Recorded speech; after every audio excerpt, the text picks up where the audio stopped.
4 দিন বিদ্যালয় বন্ধ থকাত পূজাৰ বাবে আজি আহি আমি 8:55 মানত 3জন শিক্ষক উপস্থিত হোৱাত দেখোঁ যে এখন দৰ্জা ভাঙি আমাৰ বিদ্যালয় পানী মটৰটো লৈ গৈছে দুষ্কৃতিকাৰীয়ে।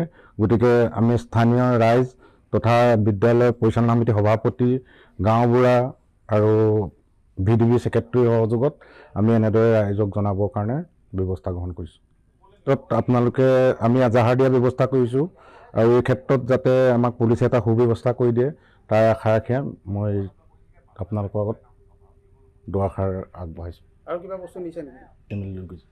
দৰ্জা ভাঙি এইটো এতিয়া কাকো কৰিব নোৱাৰি। হয়, আজি ইয়াৰ এই আমাৰ 240 নং অভয়পুৰীয়া প্ৰাথমিক বিদ্যালয়ত আজি উপস্থিত হৈ খুব ক্ষোভিত হৈছোঁ এইটো এটা বিষয়তে।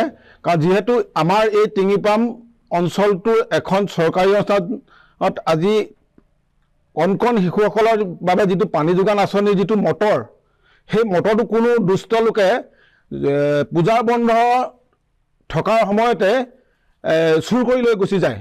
আৰু যিহেতু স্কুলখন ৰাস্তাৰ পৰা যথেষ্টকণ অকণমান ভিতৰ ছাইডলৈ, গতিকে সেইবাবে চুৰি কাৰ্য সম্পন্ন কৰিব বাবে খুব ভাল এটা পৰিৱেশো পালে।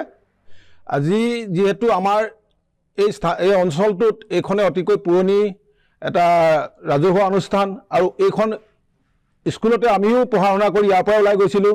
আৰু গতিকেলৈ এই চুৰি কাৰ্য যিটো হৈছে, এই চুৰি কাৰ্যত স্কুলৰ দৰ্জা ভাঙি যিহেতু মটৰ চুৰি কৰি লৈ গৈছে, গতিকেলৈ আমি আৰক্ষীক এটা অনুৰোধ কৰোঁ যে এই চুৰি কাৰ্যত যিয়ে জড়িত আছে তেওঁলোকক কৰায়ত্ব কৰি এটা উচিত শাস্তি প্ৰদান কৰিব বাবে অনুৰোধ জনাইছোঁ। আৰু যদি এই ক্ষেত্ৰত আমাৰ ৰাইজসকলেও তেখেতলোকক সহায় কৰিম বুলি আমি দিছোঁ।